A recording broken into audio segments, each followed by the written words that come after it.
Hello, my friend. You're listening to episode number 13 of Tide Pod. Now, today I am so excited because we are joined by Michelle Hagan, who is a sales and profitability strategist. She works with one-on-one clients to help them take sales, marketing, and profits to the next level. Now, today's episode is incredibly unique because we are applying Michelle's 10 years of sales expertise to try to figure out good ways for entrepreneurs to pivot their sales strategy during uncertain times.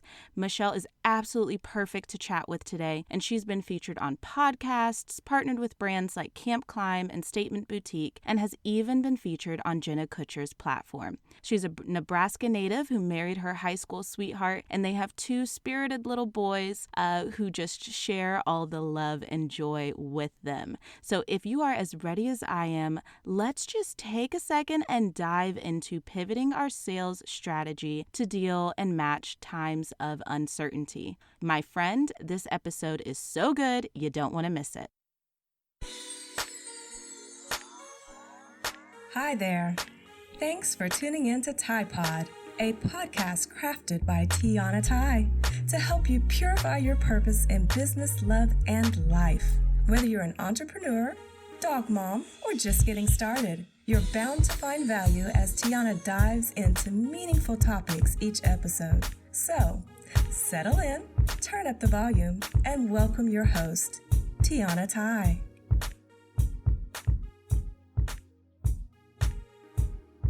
Well, first of all, I just want to say I am so excited that we have you here today because I already know that what we are about to talk about is going to be super relevant to anybody listening now and quite frankly, still even applicable in the future because during any time of uncertainty, kind of figuring out how to pivot our sales is literally like the A1 skill. But before we dive into all of that, Michelle, I would just love if you could introduce yourself, like tell us your story and tell us who you are and how you got to where you are today. Yeah, I'm so excited to be here with you today. So I'm Michelle. I am a sales and profitability strategist. And what does that mean? So I work with entrepreneurs on your sales and the profitability of your business and where are the profits coming from and looking at kind of the numbers and getting nitty gritty. So I like to look at your systems and processes and what do you have in place and the tracking that you have in place to help with your sales. And we work on you know who your ideal client is, but now are we selling correctly to your ideal client and talking correctly to your ideal client? And I also like to talk with entrepreneurs on like, all right, here we have your business, you've been selling. Now, how can we make it better? How can we sell your product better? How can we give your clients what they want next from you and increase your business and help you grow? So I work with entrepreneurs on a wide range of things that have to kind of do with sales and finances. And I came into doing this after 10 years of working in the insurance industry. I took a pause and stayed home as a stay-at-home mom pretty much for about 2 years after I had my second son. And during that time, I realized I had all this knowledge of sales and marketing and talking to clients, and that I had a lot of entrepreneur friends who needed help in this area and they didn't know how to do it. They just were really good at their product or their service, and they needed help figuring out like, okay, now that I've built my business, I've made the foundation, how do I actually now scale this thing and get it into the hands of the people who need it? And so that's where I decided, you know what, I don't want to go back to insurance. I would rather work hand in hand with entrepreneurs and help them figure out like what is next in their business and their sales and get into that nitty gritty. And so that's kind of how my entrepreneur journey started. And I also have a huge heart for moms who are entrepreneurs and moms that are entrepreneurs who started after having babies, because I think that we so often don't see that highlighted, that we see all these women who started before they had babies and they have these big, massive companies and they're great. But I like just love shining a light on the mom who's like still nursing a baby and rocking a business at the same time, because that's one big feat to do. I am absolutely like obsessed with this direction that you're starting to go in terms of supporting the moms who started their business when they already had littles, because I don't have any littles, but I can imagine that totally different feeling.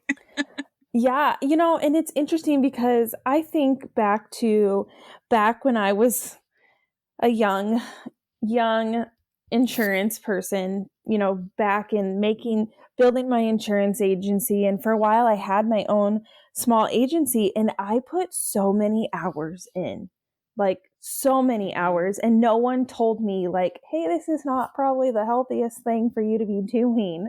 They just let me work. And I look now and think, as a mom or as a woman wanting to like go into even like an insurance industry or starting your own business, it requires like so many dedicated hours, but you don't have the choice. You have to block your time that like you are a mom, it's like you're a mom first, and then your business comes. And there is no balance between it. It's just doing what feels best to you. But for knowing myself of like what I could accomplish pre-kids and what I can accomplish now, I think is very different. I think I'm much more effective with my time now than I was pre-kids, but it's just still very different of the obstacles that you have to overcome, and that you have to, like I had an opportunity that was supposed to be this coming summer to partner with Camp Climb, and I'm still kind of doing a partnership with them, but I was supposed to run like a post-camp retreat. And then I found out that kindergarten starts the Monday after the retreat.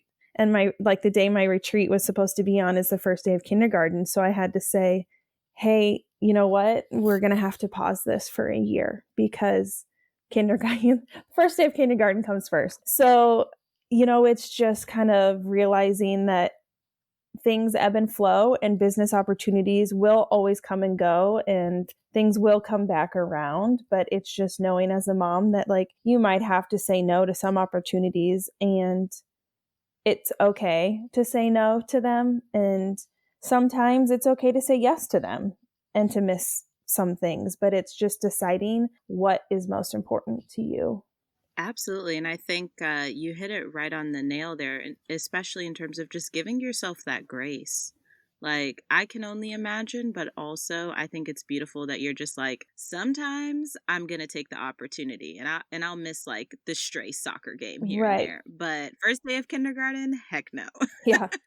No, and especially now, and like as we're recording this, if people are ever listening back, like I don't get a preschool graduation, which is so weird, because I always was like, oh, that's so like, you see it on TV or whatever, you're like, that's dumb. And I was thinking the other day, and I was like, oh, like this is really sad, like, because this is it. But I'm getting more time before school starts. So it's all a trade-off of what way you look at it. So absolutely. So I think that was a really good segue, though, just in terms of we are living in some unprecedented times right now. But like I mentioned earlier, what we're going to start to dive into in just a second, even if you're listening to this and it's a few months after the storm has kind of passed, I think that the things that Michelle has planned to chat with y'all about, man, like they are applicable no matter what, because sometimes we just have to pivot in life and in all areas of our business. So, Michelle, I know that you are my sales queen, okay? You are my sales queen, and I really want to hear just your perspective on how we can kind of pivot and navigate selling to our ideal clients given everything that's going on right now. Absolutely. And you and I had kind of chatted before, and I want to remind people that like right now, like nobody can give you like some massive expert opinion of how you should be selling to your clients, because none of us have ever walked waters like this before. Yes, there are people in the business industry who have lived through the recession. They were in the '08 recession and things like that. But this new digital age has never been in a recession before. So if you're like a digital business, like this is totally different. I mean, because even back in the '08 recession, like I was still in college. Like, I mean, I knew the recession was happening and it affected me of like getting jobs when I was graduating college, but it didn't affect any of us like it is now. And nobody can really pinpoint or give us exact guidance of like, well, how are the people going to buy? What are they doing? Like, we don't know. Like, and even from like the experts of like that are way above me that have more years of sales on me are even kind of saying like, we're not really sure. And I've even been watching what some of my people are doing and they're just all trying different things, you know, okay, well, let's see if we maybe throw this out there at a discount. Are they going to buy it? We don't know. Because it's just, we don't know how long any of this is going to last. But I just think it's really important to keep in mind your ideal client. No one knows the client who buys your product or service better than you. So this is where some of the intuitive entrepreneurship comes in on your part of listening to what your ideal client is wanting right now. But it's also knowing that your business has to keep going. You have to keep making an income. So you need to, I mean, I'm not going to tell you to stop selling. You need to do what makes the most sense for your business right now, and then just keep moving forward.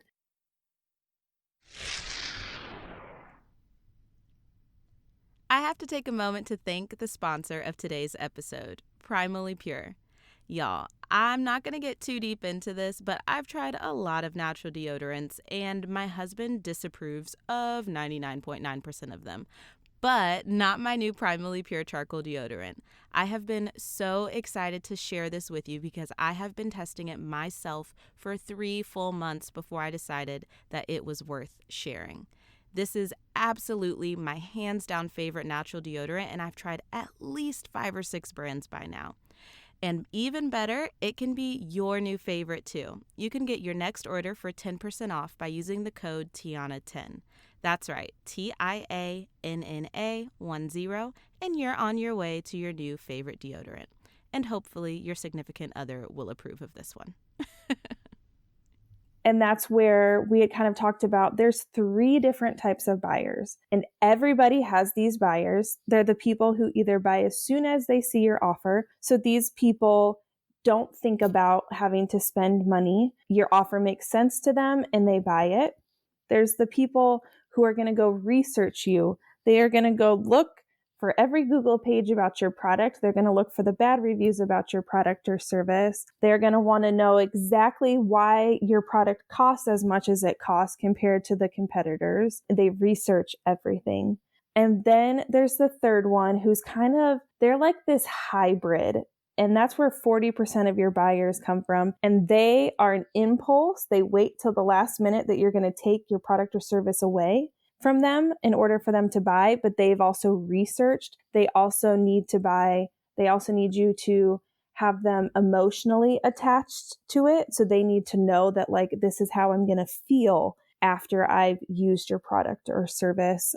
And so we can kind of dive a little bit deeper into all 3 of those. But I think a lot of people just think like, oh, well, my ideal client is a mom in her 30s who likes to carry high-end handbags. Okay, well, that is one person, but we need to break it down into how that one ideal client buys in 3 different types of ways. Does that make sense? You know what? It absolutely does. And let me just say, I've never quite thought about it in that way. It's interesting because I've learned about the 3 types of buyers a bit before, and I'm familiar with the concept, but I never thought about actually taking it and applying it to kind of the avatar that I have in my mind when I think of my ideal client. And being like, okay, well, if she is this type of buyer, what is she thinking? If she's this type of buyer, like I've never gone that far actually. And I'm kind of shook because I knew we were talking about this and I still never thought about it that way. Yeah. So kind of what you're talking to piggyback off of what you're talking about. So what I would tell someone if like you and I were in a coaching session, what I would say is, okay, so now that we know who your ideal client is, we need to think about the three types of, now she's split into three types of women. And your first person, so now we need to think about, okay, so what is this first person thinking? What are they researching? What are they Googling to come across your product? So let's just, I don't know, let's pick something. Let's just say that you sell handbags, okay? Because we talked about our handbag lady before. So this person might be, and maybe it's a mom with a handbag, okay? So this person might be Google searching like handbags that are cohesive to diapers or cohesive to carrying all the things I need in a diaper bag. So she's looking for a specific product. And when that pops up for her, this person doesn't necessarily need you to answer tons of questions in her head. She just needs you to provide her with what she wants and what she's looking for, because she already knows that what she wants and what she's looking for, and she's going to spend the money on it.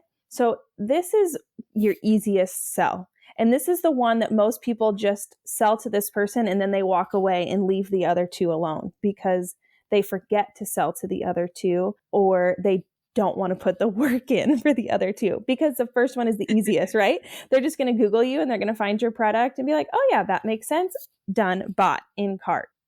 Now it's going to be when you get to your like second and third as to where they're going to research. They're going to want to know. So tell me why is your product better than this other competitor product? But you're not having to name the competitors. It's just saying, you can say like, oh, well, our handbag has a waterproofing feature to it that you don't see in other liked handbags. So you don't have to name out your competitors, but it's kind of giving them like, what are the questions they are going to be asking against your product or service compared to your competitors? And how can you pre-answer those questions for that buyer that's going to be your researcher and wanting to look through everything? So answer as many questions as you can for them up front so that they have more reason to buy and they're not having to sit as much. So this is why we also add like testimonials to our sales page, because people want to go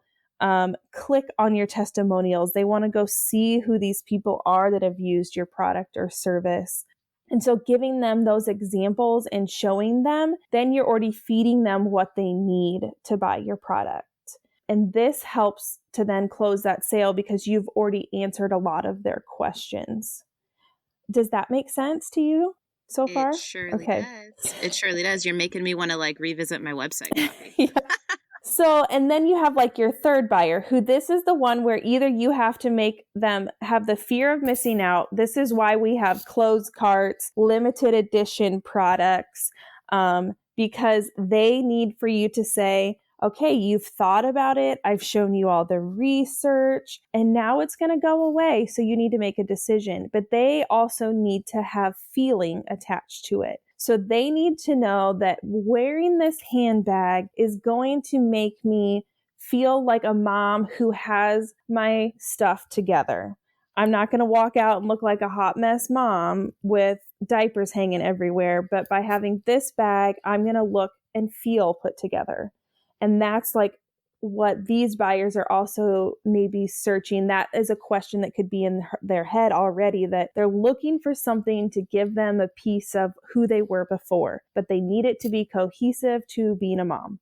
So you're answering those questions and you're letting them feel. How are they going to feel after they use your product? What are the anxieties and fears inside of them that you are going to settle by providing your product or service to them? And these people actually make up 40% of your purchases. And these people are the ones that you're often forgot about. People just forget them and just let them be because we sell to those first ones that are easy and we don't have to work for. But this third buyer, by setting a deadline to purchase your product or limited edition, and you really have to nurture these people, but 40% of your sales will come from them. As long as you still are nurturing and answering their questions and letting them feel, you're going to see a higher sales percentage by continually selling to your last buyer. So these are the people that they're the reason that the last like day of sales is like the major day, and we all like go crazy and pull our hair out. Yep, absolutely. And it's funny because I am one of those buyers. Like, and as a salesperson, so like, am I. And it is, you know, and that's the thing is, I guarantee as people were listening, you knew like exactly which one you were. Oh, yep, that's how I need to feel when I'm buying something. Like, it's just, it is what it is. And I literally wait till almost like the last hours of something, and I don't know why, but I like hate having money come out of my wallet. So it better be for a good reason. And I better have researched and knew that my money is going to give me the return of what I'm buying. So once you kind of know these, it's real easy to then go look at your sales strategy and say, okay, am I talking, now that I've thought about these questions that these people are asking as we go along in the sale of what they're needing, the questions that they need answered in their head, is my sales matching that? Am I nurturing them to know the research? Am I nurturing them to how they're going to feel using my product or service? And if you're not, then you can just make little tweaks as we go. And I think it's also really important to remember that there's so many different ways of doing this, of whether it be live video and email. You know, we could go down a whole nother rabbit hole of that, but it's just kind of remembering to not forget that you have one ideal client who needs to be sold to in 3 different ways. Yes, I think that's like the net of everything you're saying. And okay, like you literally, guys, you're basically listening in on a live coaching session. Michelle doesn't know it, but she's coaching me right now. Yeah.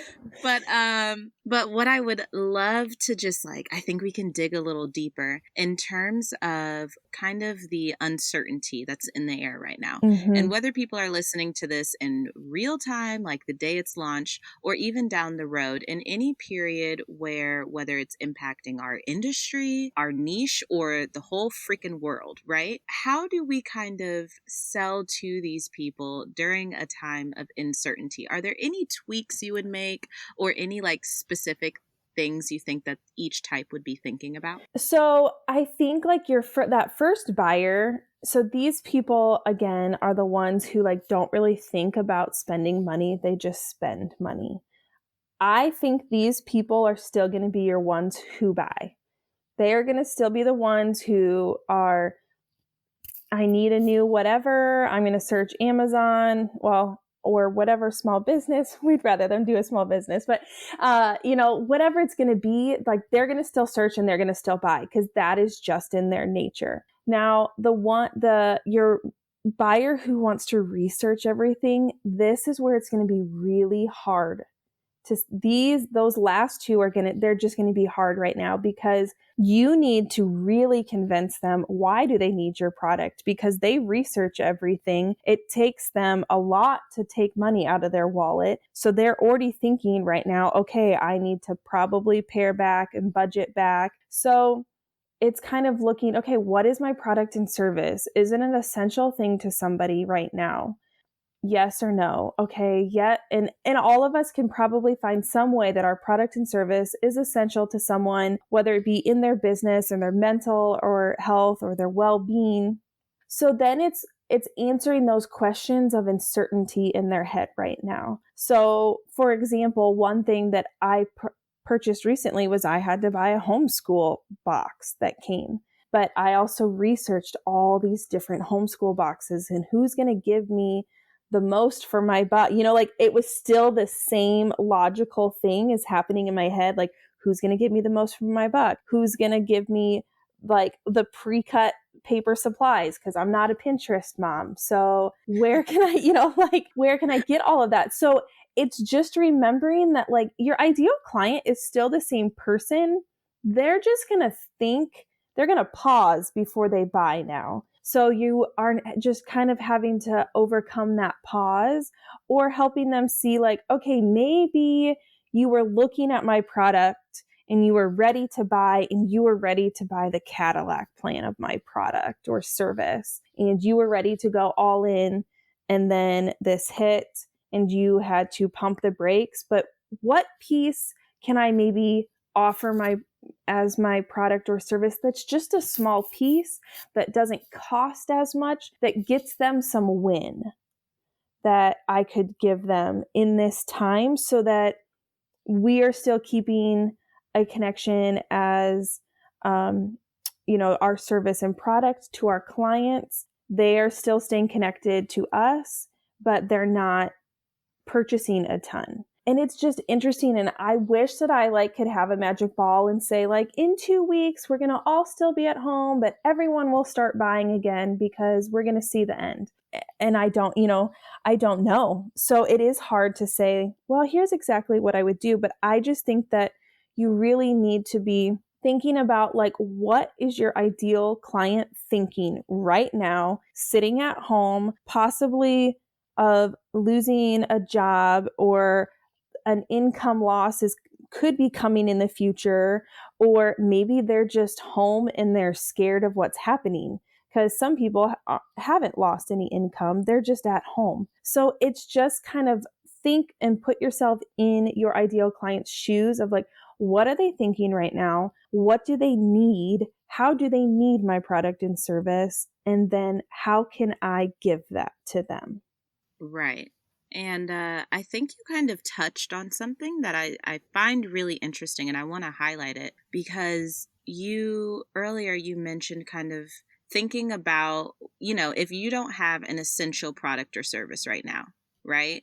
We can all figure out in some type of way how our product or service could be essential, but actually taking the time to pause and reflect on it. Because for me personally, if I look at my sales copy and the strategies I have in place, it's not necessarily reflective of the current time right now. But if I were to go back in and kind of look at it with fresh eyes and put myself in my ICA shoes right now, it's only little tweaks that I would really need to make if I was in a launch period in this moment. So is that kind of what you're talking about? Just looking at it with those fresh eyes. Yeah, it's looking at it with those fresh eyes. Yeah. Of, okay, what little tweaks of the messaging? You don't need to change everything, because if you're still selling to a mom, she's still a mom. It didn't change. Nothing of the makeup of your ideal client changed. Just their thought process has changed some. So that's just kind of what we need to look at, of how are you messaging? And maybe just to kind of touch on the piece where you're if you do have a product and it's totally not essential at all, and you're I don't know how I am going to sell this. Well, maybe it's a time this is a time where you could pivot and no one is going to question you.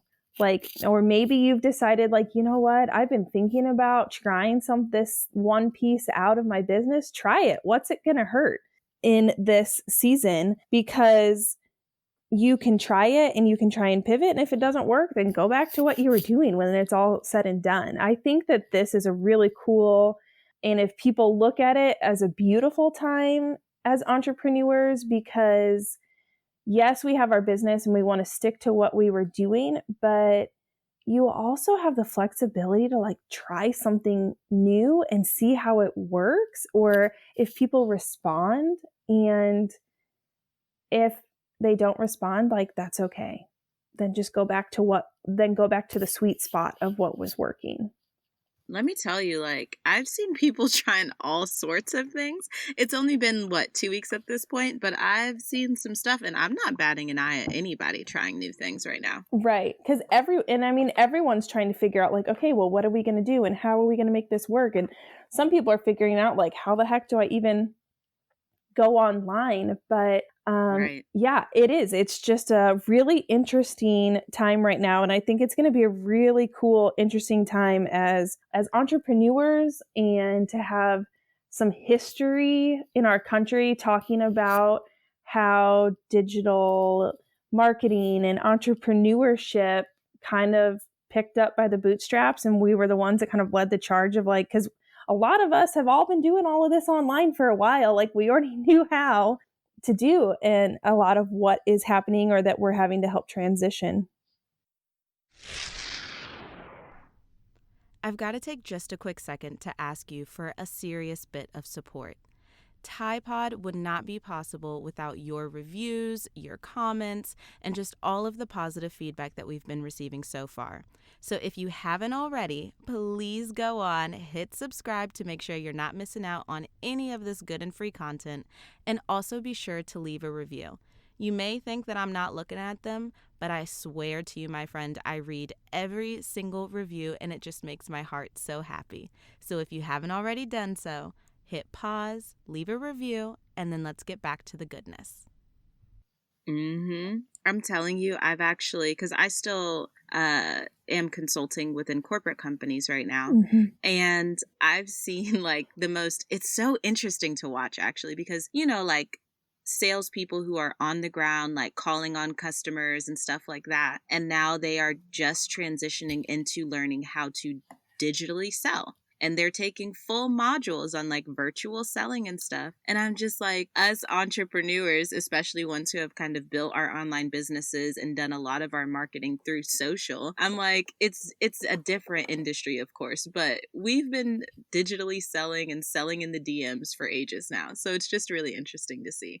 Yeah, I think it is so interesting how you can look at a lot of these industries like insurance and real estate, and where they have to like meet with people and they cold call. And it's funny, before all of this happened, I had been having this thought of maybe I need to take this sales and marketing coaching back to where I started, because these insurance people have no clue how to sell. And it's funny because I was thinking to myself, if something happened and you couldn't meet with these people, you have no clue how to sell to them, because they don't have email lists and they don't have all of these things that us that work in the digital marketing selling, we have and we know how to do. And now it's so interesting because we're seeing this whole shift of these people who are really good at sales and their industries, but they didn't proof themselves to have their clients taken away, because normally what they did was only sell by cold calling or face-to-face calling, and now they don't have that. And it's funny, as digital marketers, we always say like, you need to have an email list because Facebook and Instagram could be swept away in one fell swoop. And never, ever did anybody think in one fell swoop your clients could be taken away. And now I think, which who knows, maybe we've just discovered a whole new platform I'm going to make that you like total, it's like you have to look at both sides, all sides of your business, because if something happens and one part, you get a hole in one part of your ship, like you're going to start sinking. So that's where becoming rounded and staying in the times and the digital marketing and how are we currently selling. And we could go deep into like selling into DMs and selling on Facebook and Instagram. Like they each have their own unique thing. Now, I think when it comes to like selling to our ideal client, just focus on like the one area, like where is your client the most, and focus there and become really good at that piece of it. But then also knowing like it's probably smart to get on TikTok. Who knows? I couldn't tell you anything about selling on TikTok. All I know is that businesses might be going there. So guess what? I did make a TikTok. There's no videos. Nobody go search me yet. But I have one too, actually. But like I've watched, okay, like this is where it's going. My ideal client is no longer really on Facebook. They're there in a Facebook group, so it's watching where's your ideal client going and how can you sell to that platform, and then being like really good at a couple of them and just being dangerous at the other ones, so that if something happened, you could hop in there and you could look like you've known what you've been doing the whole time. But, it's not your main place of where your clients or followers come to find you. Right. And I've got to like take half a step back because you were speaking and you gave me like the biggest aha. So I don't think, and I'm going to pressure test this with you like right here, right now, live, Yep. but I don't think that this is necessarily going to apply to everybody that's listening. But like you said, so for your business, right, you realized, wait a second, should I like take this information back to corporate? Because actually right now they really need it. You know what I'm saying? And it gave me this aha because so many of us, not all of us, but so many of us are service providers, right? And we help businesses accomplish very specific things. And I just realized that like, whoa, okay, so maybe your ICA, like you're going to pivot a little bit, but still maybe sales are down. We can get scrappy here. And like, yeah, if we have something that's totally applicable to a company that is like making this huge shift to digital and doesn't know what the heck they're doing, do you think like why the heck not kind of expand our ICA at least for this season and actually serve people who truly need it? Yeah, I think you could do that, or it becomes also I am a huge advocate of being like a people connector. So maybe you're seeing this massive need that is happening in a company, because I know you work with like a lot of corporate people and they're trying to figure out like, how do I now do Facebook advertisements? Well, like I know you have some knowledge in Facebook advertisements and you might be able to tell them how to do it. But what I would also think of is saying, hey, you know what? I see that you have this need. I want to connect you with this person that I know who is the absolute expert in this. This is how they help people. And this is why I think you should work with them. So you've already teed them up. So now you have also become a person of resource to them, so that you are resourceful, but you're also helping out a fellow entrepreneur. But if you can like totally jump in and help them with all of the Facebook ads, do it. Like, yes, if you can say like, hey, by the way, I have these a la carte services. I don't normally sell these, but I can help you out with this.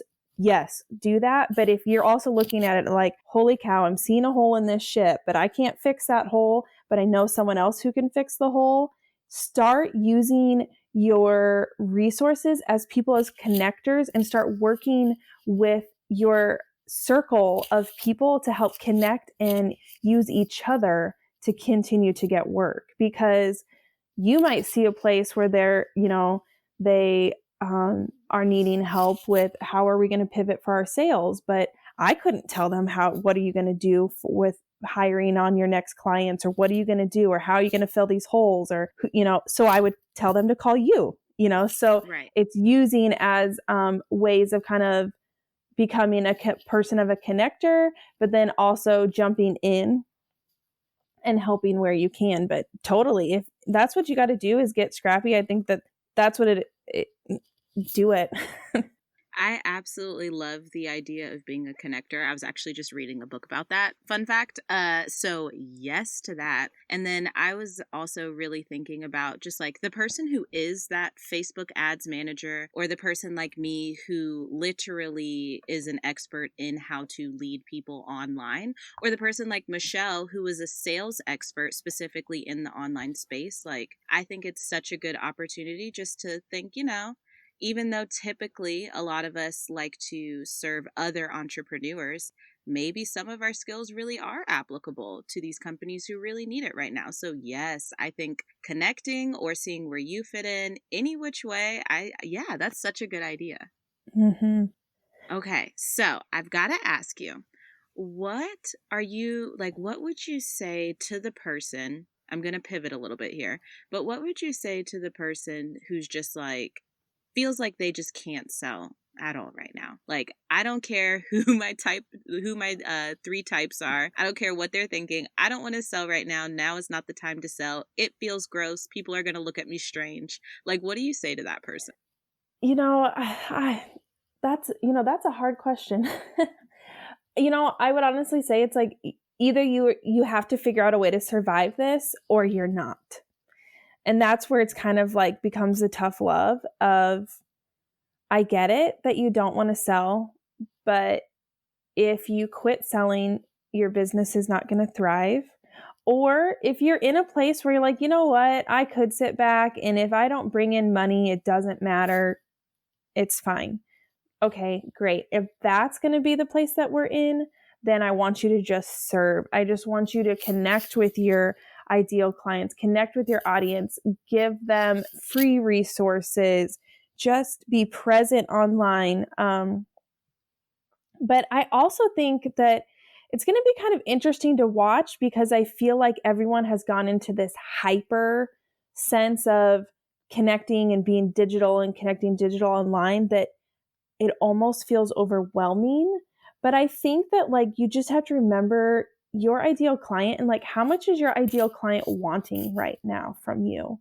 And just show up and to continue to be front of mind. I'm not saying that like you need to be out there and just in their face this whole time if you're going to take a breath from sales, but just at least still be there so that they can see you. And when it's done and they're ready to come back to whatever your product or service is, you're the first one that comes to mind because you stayed front of mind, you gave them little touches, you gave resources that could help during this time.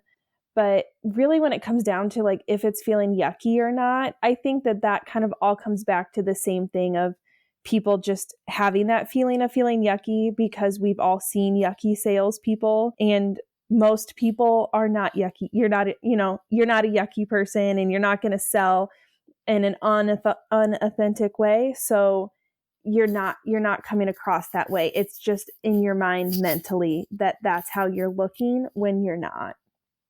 I love it. It's just, if you're not a yucky person, you're not a yucky salesperson. So calm down. Yeah.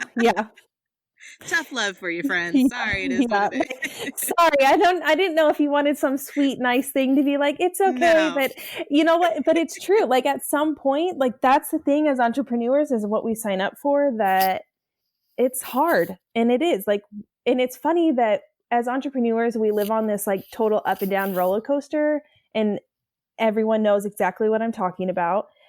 That now it's kind of interesting that I feel like there's like more people that have joined us on this up and down roller coaster of what our normal lives look like.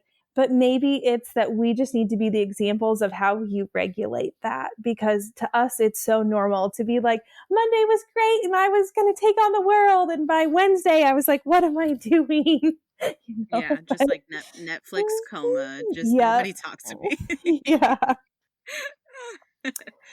But I just think it's super important to remember that like, no matter what, like we're going to all come out of this in a different way than we came into it, whether maybe it'll be bad. But for most, I'm hoping that like if you're for your sales and your marketing, that you use this time to like, just do a check-in on yourself. This is the time to like reword the website or take a pause from sale and totally redo however you're going to put your offer out there to your ideal client, because it's not even going to phase them if you pause because of this moment. So really, this is the time where people need to be like really tightening up the ship and making sure like, is my wording all correct? Do I have my systems and processes down in place? Do I know exactly what my client is, what that onboarding process of a client is going to look like and things like that? This is the perfect time to perfect that.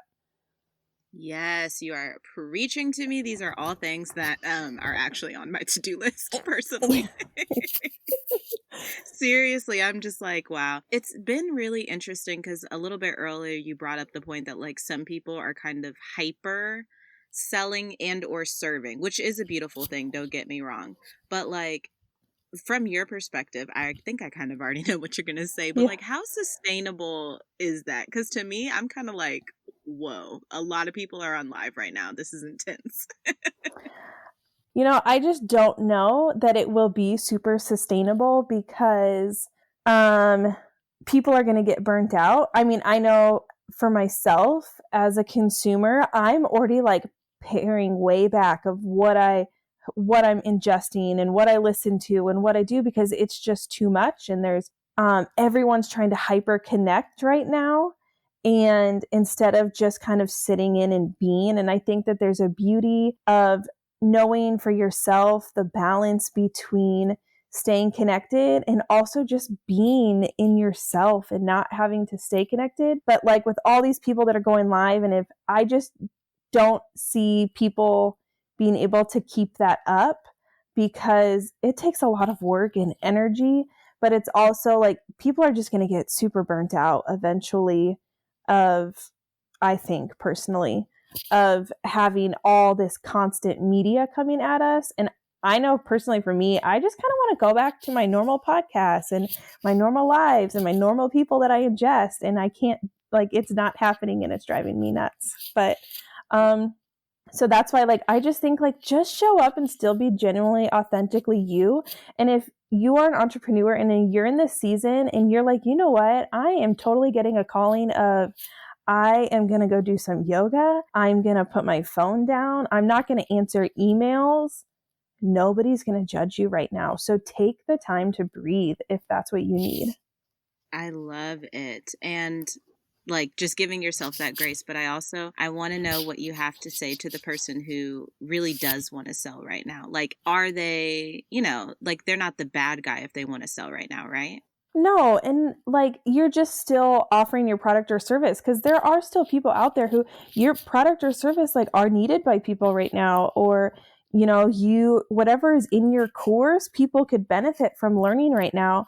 I just think it's being mindful of knowing that people are being overloaded, and so just knowing what your messaging is going to and nurturing them in the way that they need to hear your product or service, but just knowing that you don't feel like you have to scream louder because other people are screaming. Whoever your ideal client is still going to hear you. You don't need, so it's not that you need to show up, normally how you were, and now you're going to show up 100 times more. That I don't think that maybe necessarily needs to happen. I just think that your ideal client just needs to know that you're still there, and that your product and service is still there, and that here's how I'm here for you. Here's what I have to offer you right now.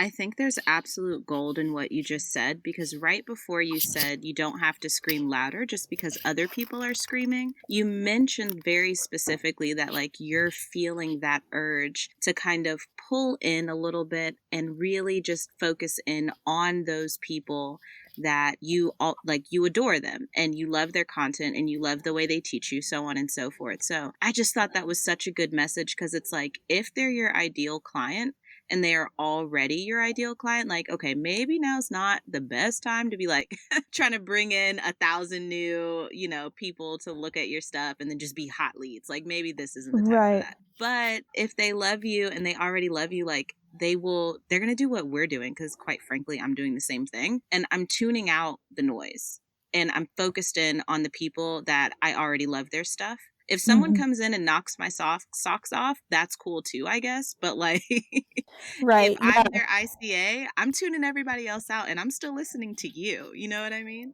Right. Yeah. It's 100% selling and serving to the people who already were watching you and already following you and already know who you are. There'll be the people, like you said, that break out and maybe get your attention. But I think there's also something that's beautiful in remembering that, like, you can resell and nurture to clients and buyers who've already bought and sold your product. Like, this is a great time to maybe resell or just reconnect with them, and figure out, like, what do they need next from you? And building like testimonials are a great thing right now. Oh, that's such a good point. Yeah. There's so much that you could be doing, I think, in this time. And I think that This is going to be one of those times where we always talk about having the entrepreneur intuition of that entrepreneurs just kind of know and feel what feels best to them. Yes, there's going to be things that are going to make logical sense for you, but like also having the intuition as the business owner and the leader of your company, of knowing like what feels good to me right now and just leaning in on that. Right. Oh, I love it. Okay, so we have to wrap up, although we could just like dive down so many rabbit holes. Like sales is just such a big topic. It is one of those that like I always have to like tell myself or write myself notes, don't start talking about, because we could just go on. And I just love talking about it. So Well, do you have any final words for the good people who are navigating this time, whether they are actively selling or serving with grace? Either way, any final words for them? I think my biggest thing is that I just want people to know that like no matter what, you're going to be okay. And no matter what, you are a person that is making a wave, and we're making a wave in history as still being a business owner in this time. And I just really have been thinking about just remember that like you're being gifted time that you maybe didn't have before. And so use that time for whatever is going to serve you best, whether it's in your personal life or your business. Like just remember that like even though it's hard right now, to look at the positive and find the gift in what you've been given in this season. Yes, I love it. Especially like I saw the other day somebody, I think they had lost a few clients or something like that. But instead of being gloom and doom about it, they were like, it's okay. I won the time lottery. We're going to use this time to revamp my website. Yes. Yes, go into the world with that energy, guys. Like we will survive whatever hits us because we're entrepreneurs and that's what the freak we do, right? Yes, absolutely. Oh, I love it. Okay, Michelle, tell us all the details. Tell us where you're hanging out, where people can connect with you. Let us know.